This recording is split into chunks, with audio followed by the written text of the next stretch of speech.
Welcome to the new section of this course. So in this section, we will learn about how numbers work in JavaScript and also how to convert values to numbers and also how to check if certain values are numbers or not. Before starting the session, we must need our starting files. So let's open the starter files for this section and then open the script.js. In the last section, we have worked on the backend application. Now here in this section also, we will continue working on this Bankist application. Now the difference is that we have here the different data and here you see that we have only these two accounts. And each account has a new array containing the dates of the movements and here also. And also here we have a currency property and also a local here also. So we will work on this by using this data and then here you see that this is all the data that we build in the last section and all. And so if we want, you can replace the code that you have practiced on the last section on your own code. But what matters here is that we make the application work. That is just as it was working by the end of the last section. So like that. So here we remember that we have the same data. Only the difference is that the starter data is somewhat different. But everything else is the remaining is the same. And so now let's start learning a little bit about numbers. Here the first thing that you should know about numbers in the JavaScript is that all numbers are presented internally as floating point numbers. So basically always as decimals no matter if we actually write them as integers or as decimals. Now I will show you an example that let's write console.log and for suppose I am giving the 25 that is strictly equal 25.0. So now we see the result. Let's open the console, inspect. Here some more space and now we see that the result is true. Here it is saying that this 25 is same as this 25.0 and so that is the reason why we only have one data type for all numbers. Also numbers are represented internally in a 64-base 2 format.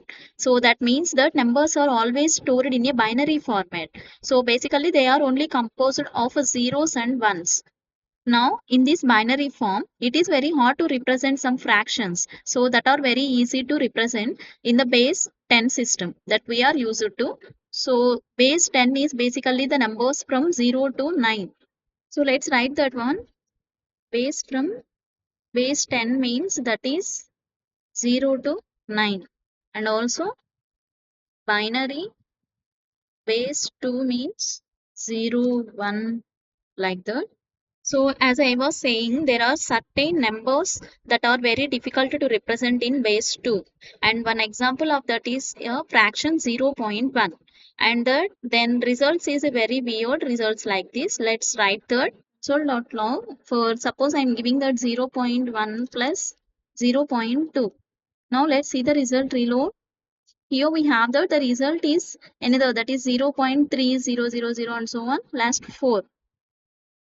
So this is a weird solution. We need that 0.1 plus 0.2 that is 0.3 but not with all of these zeros. But here the JavaScript has simply no better form of representing this number. So in the base 10 that is 1 by 10 means simply 0.1. So that is very easy to represent. But now here for example if we are trying to do the 3 by 10 then that is impossible to represent for us. For this, the result is 3.33333 and so on. So it would be a number here and 3 until infinity. So in binary, the same thing happens with 0.1. So we get basically an infinite reaction and that then result as a weird result like this 0.300. Now in some cases, JavaScript does some rounding behind the scenes to try this, to hide these problems, but some operations such as this one simply cannot mask the fact that behind the scenes they cannot represent certain fractions. And by the way, many other languages use the same system, for example, PHP or Ruby, and so don't let anyone make fun of JavaScript because of this, okay? So we just have to accept that it works in the way because we really cannot do anything against this so that you cannot do like this really precise scientific or financial calculations in JavaScript, because eventually you will run into a problem like this. So 0.2 which will result in false. So for example, let's write that console.log 0.1 plus 0.2, that is equal. Of course, it is incorrect. We know that. So now let's do that. See the result. See here we have the false result. This should be true here, but well, this is simply an error in JavaScript that we have to accept. Okay. So now that we know that how JavaScript represent numbers, so let's go back to actually working them with them. So now we know how to convert a string to a number. So that is number of 25, and which is true, or actually this should be a string. Otherwise it doesn't make much sense. So that is like this, and also plus 23. So here also this will work, because when JavaScript sees the plus operator, it will do type coercion. So it will automatically convert all the operands to numbers. So therefore we see here in these both cases. Now let's see that. See here we have the 25 and then the 23. So in the previous classes we already know that this purple color represents the numbers. Let's now actually go to our project and replace all the occurrences of the number simply with the plus sign. Let's see that here this is a number. Let's replace this with plus sign. Let's get rid of these brackets and also the number here plus the next one here plus, and also this one. Now we are done with this. Now it will work as like the same. Okay, now here we converted strings to numbers. That means that here we need to write the conversion, and then here we have another one, that is parsing. This means that we can parse a number from a string. Let's write the full.log number. So on this number object, which is a kind of function here, but it is also a object in the end, remember, because every function is also an object. And this number object here has some methods to do parsing. So let's use parseInt. Let's write here dot parseInt. And so here we can now specify a string. And that string can even include some symbols also. Let's do that. For suppose I'm giving the 30 pixel. And now here with this JavaScript will then automatically figure out the number that is in this string. So here we get the, let's see the result. We get the 30. You also see that it is not a string, it is displayed as a number. So in order to make this work, the strings need to start with a number. So let's copy this one, paste here. Now let's do the same with like here I'm giving that anything f25 like that. Now let's see the result. See here we have that this is not a number, because here this is little bit like a type coercion, but even more advanced, because as we just saw in the lines, if we try to get rid of unnecessary symbols so that are not numbers, so this can be very useful. For example, in this situation we get some kind of a unit of CSS and then need to get rid of that unit. Now the parseInt function actually accepts a second argument, which is called the regex, and the regex is the base of a numerical system that we are using. And here we can simply use the base 10 numbers, so numbers from 0 to 9, and most of the time we are doing that, so we should use always pass in the number, that is 10. Let's write here 10, and also here also, so that we can avoid some bugs in some situations. Now let's see the result. Here we see that this is the same result, but if we are working, for example, with the binary, then we would write 2 here. Then let's reload. We see that the result is a complete different. Here we get that not a number. Let's keep it as a 10. So this is for integers. That's what this int here stands for. So this is the parseInt, and here we have another one that is parseFloat also.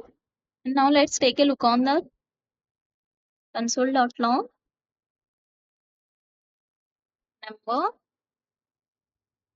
dot parseFloat.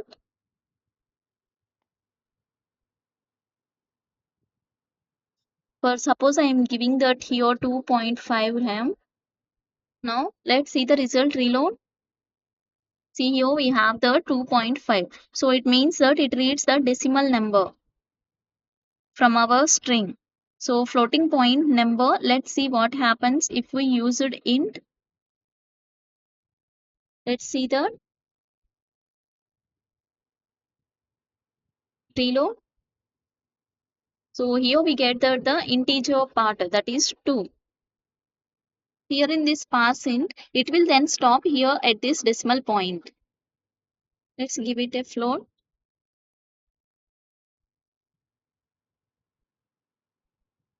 And now if we want to give a space here, so you see that it will not affect here. Here we see that these two functions are actually called as global functions. And we would not have all the numbers. And so here we see that we could not have to call them on number. Suppose see that is here remove this number. So it will also works like this. See here we have the result. And but this is a more traditional way and a old school way of doing all this, but in new JavaScript it is more encouraged to call these functions actually on the number object. So we see that number here provides something called a namespace. So a namespace for all these different functions like parseFloat and parseInt. But anyway, let's now explore another function of the number space, that is namespace, and that here this is not a number. So now let's say that right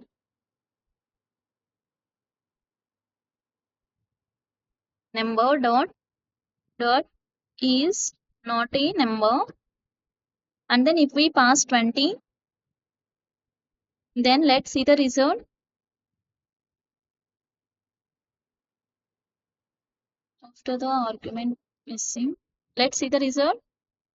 See here we have the false. So we see that here it is not a number. Now let's try the same thing with a string.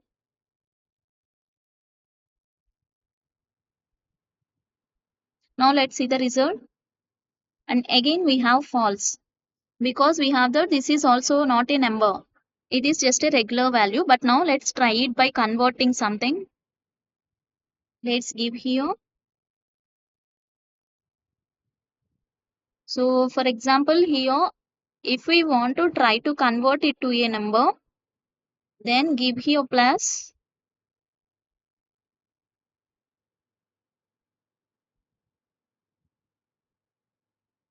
Now let's see the result. So here we see that this is a number. So that's why we get true. But actually we know that it is not a number. And you see this here. Let's see. So we see that here this is not a number. And also again see that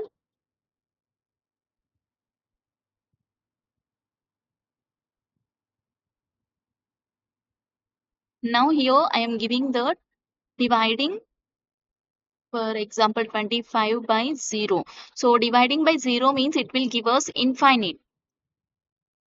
So let's see the result. Now we see that it resulted the false. Basically dividing by 0 is an infinite number, or that is not allowed in mathematics. That means that infinity means it is not a none. So that's why we get false here. Let me just demonstrate that to you. Here see that for example 23 by 0. We see that it is infinity. So this means that infinity is also exist in JavaScript and this is not a number. And so this is because it doesn't consider this use case. So further, therefore here we have a better method called isFinite. Now let's try that here. Console.log number dot isFinite. And so now let's try with the same numbers 20. Now let's see the result. We have the true. So basically here this is opposite of this one because this is not a number. And so let's try that for a string.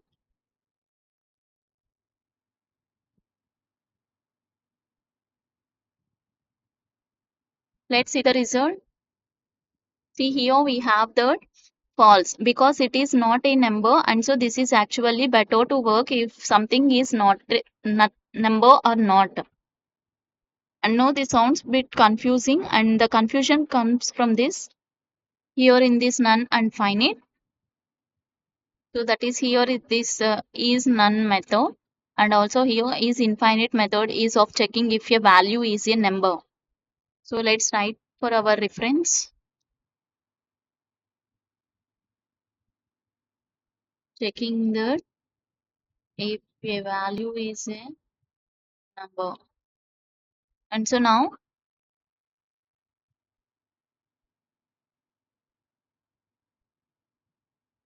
let's try again the another one. So here plus 20x.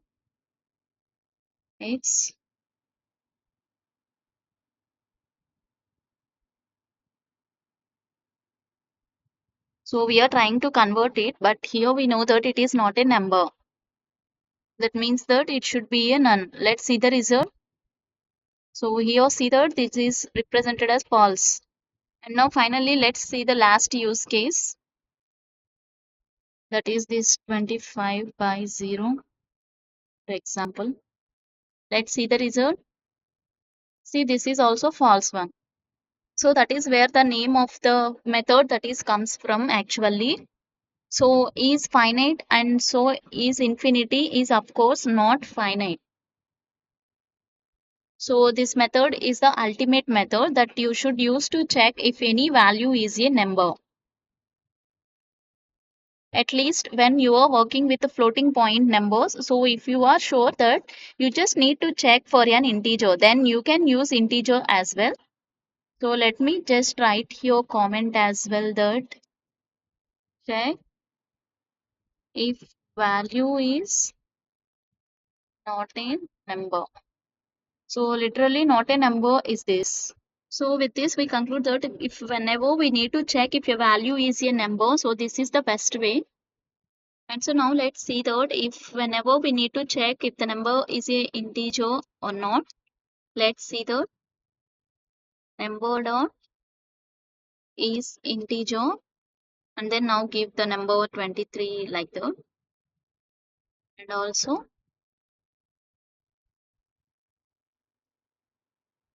so for suppose 23.0 and for suppose 23 by 0. Now let's see the result. See here we have the first one is true because this is a integer. Let me give some space.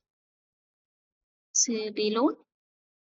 See here we see the first one is the 23 and the next one is 23.0, that is also an integer 23, and here we see the 23 by 0 is not an integer because it is an infinite value, so that's why it is false. So now in our project that we are currently building, that's not really a need to check if any of the inputs is really a number or not. And so in this particular case, we don't need to go back and change everything, but it's still good to see that, especially this method here. So this is your go-to whenever you need to check if something is a number or not. And so this parse float also you need to go there whenever you need to read a value out of a string. So for example, this is coming from CSS, then you always get this and it is easy to understand and to read the number out of a string. Now this is all about the session. See you in the next one. Thank you.